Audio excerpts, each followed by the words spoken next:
जिस स्थान पे तुलसीदास जी को हनुमान जी मिले थे ना, उसी स्थान पे संकट मोचन मंदिर की स्थापना हुई।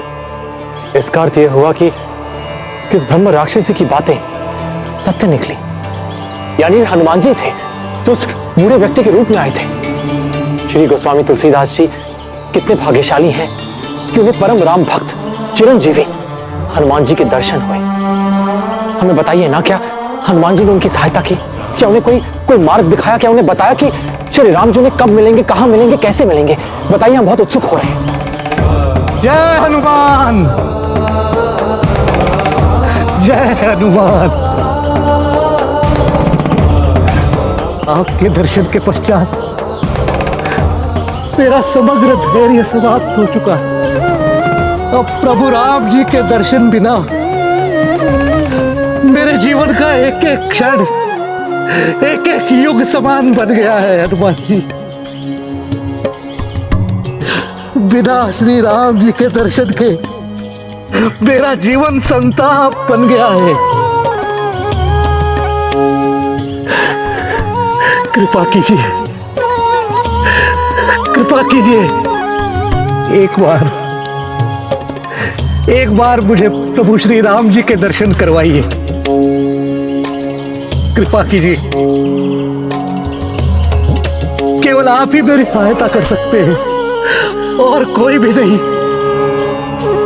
कृपा कीजिए हनुमान जी, कृपा कीजिए। अंत में हनुमान जी का मन भी ऐसे राम भक्त तुलसीदास जी के दारुण विलाप से पिघल गया और उन्होंने तुलसीदास जी को चित्रकूट जाने की सलाह दी और कहा, जा तुलसीदास, चित्रकूट जा, वही तुझे राम के दर्शन होंगे।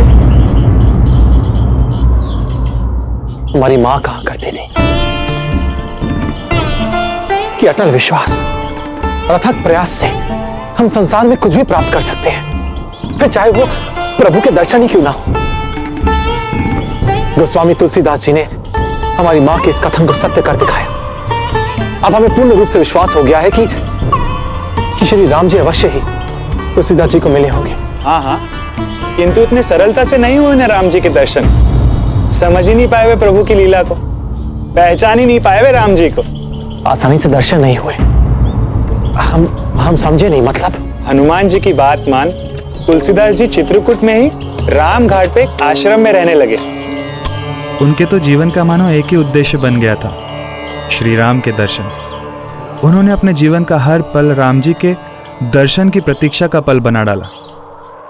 और एक दिन जानकी नाथ सहाय करे जब, जानकी नाथ सहाय करे जब, कौन बिगाड़ करे नर तेरो, जानकी नाथ सहाय करे जब। तुलसीदास,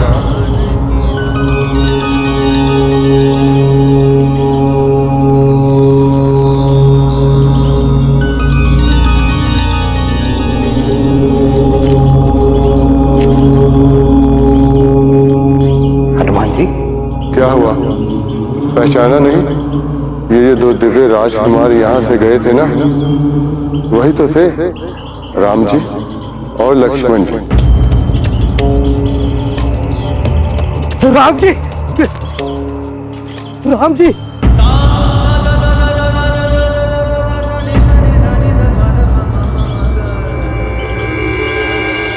क्या ये ही थे मेरे राम जी,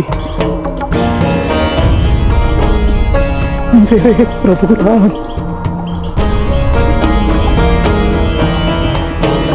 किंतु मैं मूर्ख हूं, मैं तो जान ही नहीं पाया।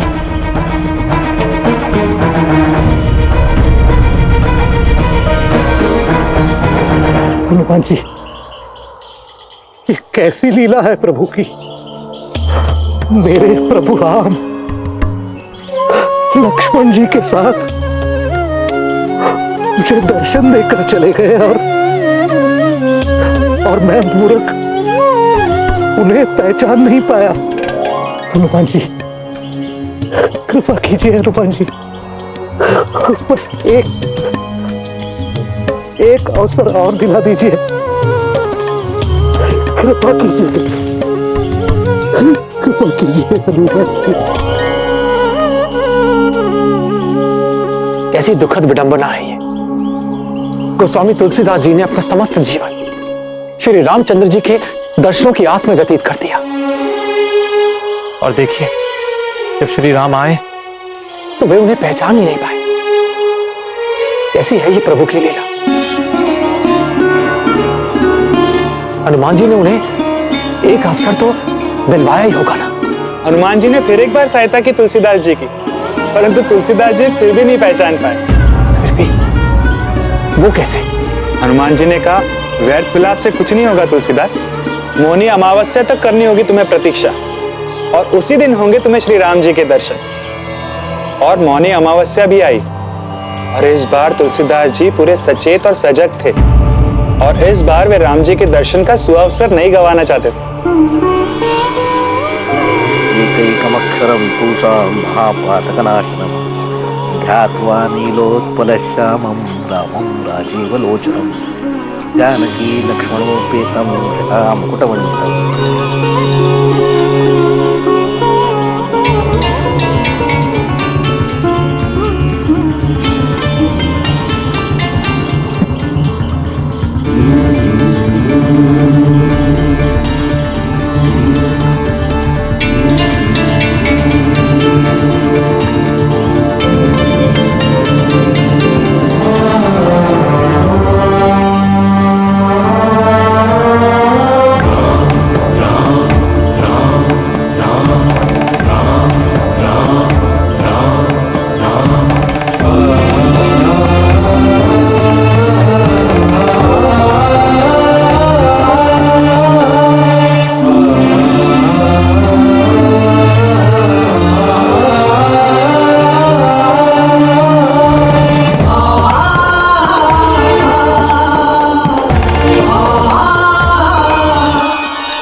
चंदन तिलक लगा दीजिए पंडित जी।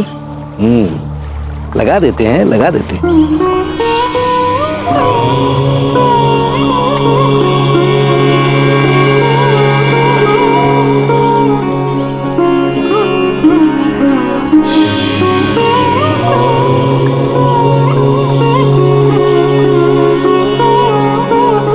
हमें चंदन का लेप बहुत अच्छा लगता है।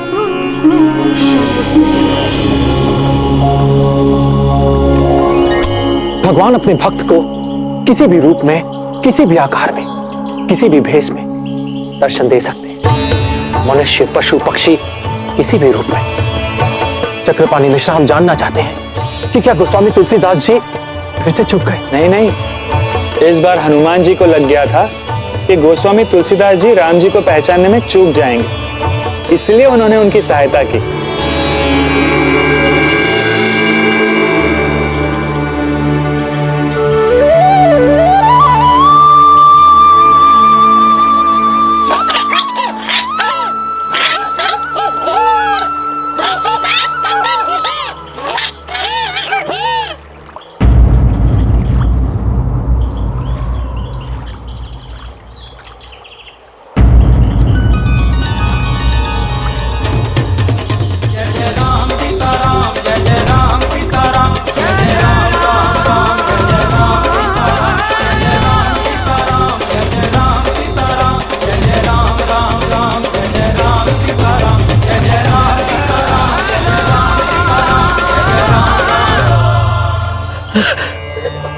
प्रभु, प्रभु, मेरे प्रभु, मेरे प्रभु, प्रभु।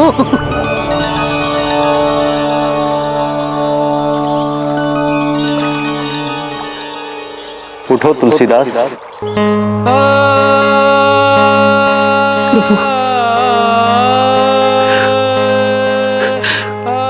मेरा जीवन कृतार्थ हो गया प्रभु, मैं धन्य हो गया। जानकीनाथ सहाय करे जब, जानकीनाथ सहाय करे जब, कौन बिगाड़ करे नर तेरो, जानकीनाथ तुलसीदास, हम तुम्हें एक महत्वपूर्ण कार्य सौंप रहे हैं। आप जनसाधारण की भाषा में हमारी कथा लिखी।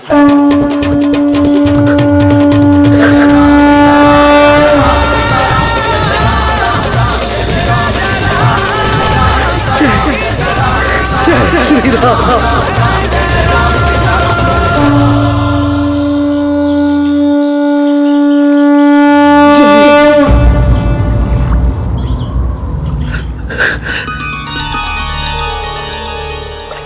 जय श्री राम। जय श्री राम। जय श्री राम। कितने भाग्यशाली हैं गोस्वामी तुलसीदास जी, जिन्हें पुरुषोत्तम प्रभु रामचंद्र जी के दर्शन हुए।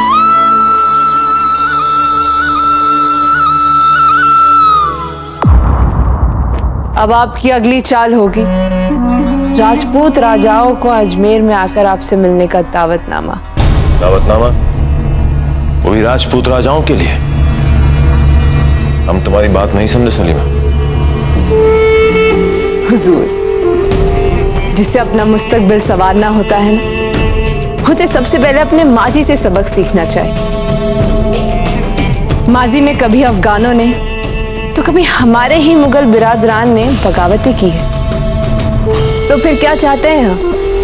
यही ना कि उन सब में आपकी ताकत का ऐसा खौफ बना रहे कि कोई भी फिर आपके सामने सिर उठाने की जुर्रत ना कर सके। चाहते तो हम भी यही हैं। उसके लिए ये जरूरी है कि आप उन्हें अपने इलाकों के अलावा उन इलाकों को भी हद में लाकर दिखाएं जो वो कब्जा करने का ख्वाब भी नहीं देख सकते। मतलब? राजपुताना। डरते हैं ना वे सब राजपूतों से। ये बात तो सही है। तो बस राजपुताने को किसी न किसी तरह अपनी सल्तनत का हिस्सा बना ले, फिर देखिए जुर्रत ही नहीं कर पाएगा कोई पूरे हिंदुस्तान में बगावत की। कैसी अजीब बातें कर रही हैं आप? एक तरफ आप हमसे राजपूत राजाओं के साथ दोस्ताना बढ़ाने का मशवरा दे रही हैं, और दूसरी तरफ आप हमसे पूरे हिंदुस्तान को खौफजदा करने के लिए राजपूत राजाओं को अपनी सल्तनत में लाने के मंसूबे दिखा रही हैं। भले ही इस राजपूताने पे इतने हमलों के बाद भी हम मुट्ठी भर जमीन पर इत्मीनान से कब्जा नहीं कर पाए। उन्हें कैसे काबू में करेंगे? वे राजपूत राजा हमारी दोस्ती क्यों कबूल करेंगे? जिसे हरा ना सको उसे अपना दोस्त बना लो, जिसे तलवार से ना मार सको उसे एहसानों तले दबा दबा के मोहब्बत से मार दो। हुजूर, तमाम राजपूताने में केवल प्रताप ही तो है जो आपको अपना जानी दुश्मन समझता है। कहिए, क्या समाचार है चित्तौड़ के? राणा जी ने आपको दिया हुआ वचन निभाया है कुंवर प्रताप।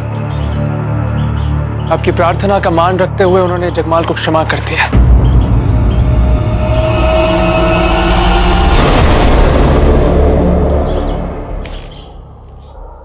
अच्छा काम किया है उन्होंने। हमें रानी माँ की बहुत चिंता हो रही थी। हमारी बात मानकर बहुत बड़ा उपकार किया उन्होंने हम पर। एक और समाचार है कुंवर प्रताप। सुना है कि अकबर ने जजिया कर हटा दिया है, और ये समाचार जंगल में लगी आग की भांति पूरे राजपुताने में फैल रहा है। अकबर ने जजिया कर हटा दिया? ये तो बहुत ही शुभ समाचार है। हमें तो ये उनकी कोई नई चाल डाली है। और अभी अभी आपने जजिया भी तो मुआफ किया है। बना लीजिए दूसरे सभी राजपूत राजाओं को अपना दोस्त। हमें किसी की दोस्ती खैरात में नहीं चाहिए। हम पूरी फौज लेकर राजपूतों पे हमला करेंगे और खून की नदियां बहा देंगे वहां पर। जीत पाएंगे जंग से राजपुताना?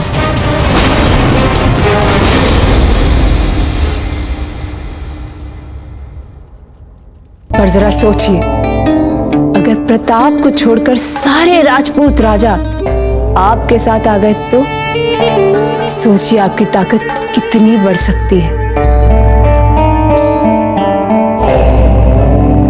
फिर तो हमारी सल्तनत के जानिब हमारी तरफ कोई आंख उठाने की जरूरत नहीं कर पाएगा। हम सच में शहंशाह हिंद कहलाएंगे। यही होगा भी हुजूर। शुरुआत में आप सभी राजपूत राजाओं के जानिब अपनी दोस्ती का हाथ बढ़ाइए, उनका यकीन हासिल कीजिए।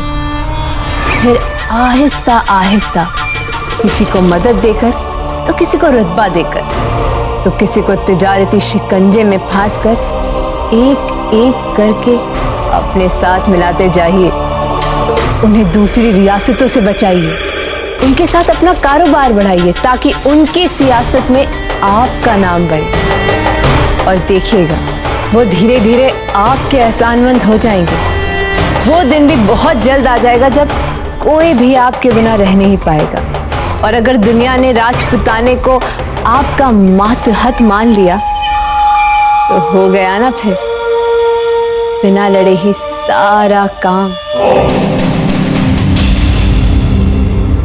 आपकी सारी सियासी मशक़ तो अच्छी रही है, पर लग कुछ नाकाबिले एतबार रही। हुजूर एक बार हमारे मशवरे पे यकीन तो करके देखिए। हमारी इल्तिजा है कि आप राजपुताने के सभी राजाओं को अजमेर आने का दावतनामा भेजें।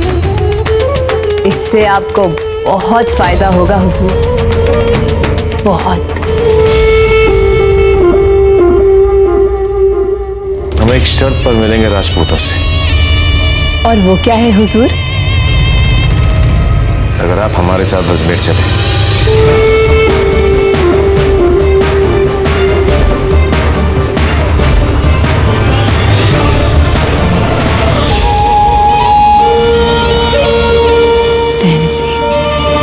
क्या राजपूत राजाओं से मिलना चाहते हैं आप?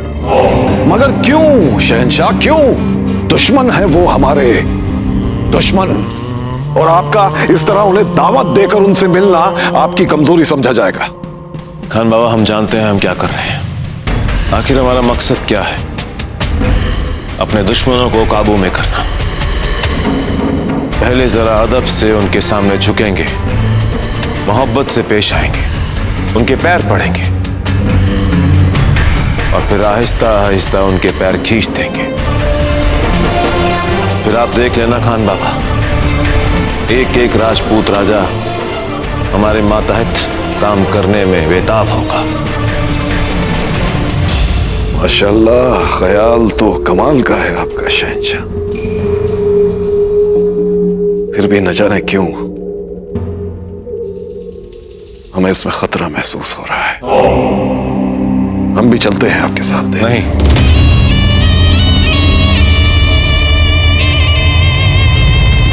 शहंशाह, हमारा मतलब है शुक्रिया। ये काम हम अकेले कर सकते हैं। बस आप इतना कीजिए कि तमाम राजपूत राजाओं को हमारे साथ अजमेर में मिलने का दावतनामा भेज दें।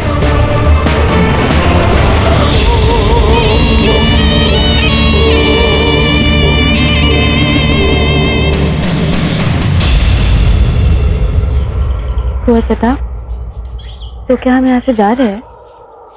जी, हम यहाँ से जा रहे हैं। और कहाँ? वहीं जहाँ नियति हमें जाने के लिए संकेत दे रही है।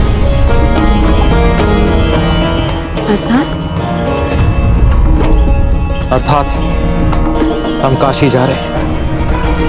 काशी? हम काशी महासंत तुलसीदास जी से मिलने जा रहे हैं।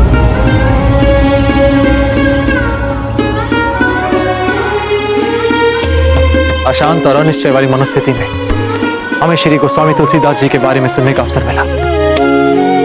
अजब थे, ये मात्र एक संयोग नहीं हो सकता। ईश्वर अवश्य हमें किसी विशेष प्रयोजन से मिलवाना चाहते हैं। पता नहीं क्यों हमें ऐसा प्रतीत हो रहा है कि हमारे तुलसीदास जी से मिलने के पीछे देश के इतिहास का एक नव निर्माण जुड़ा है।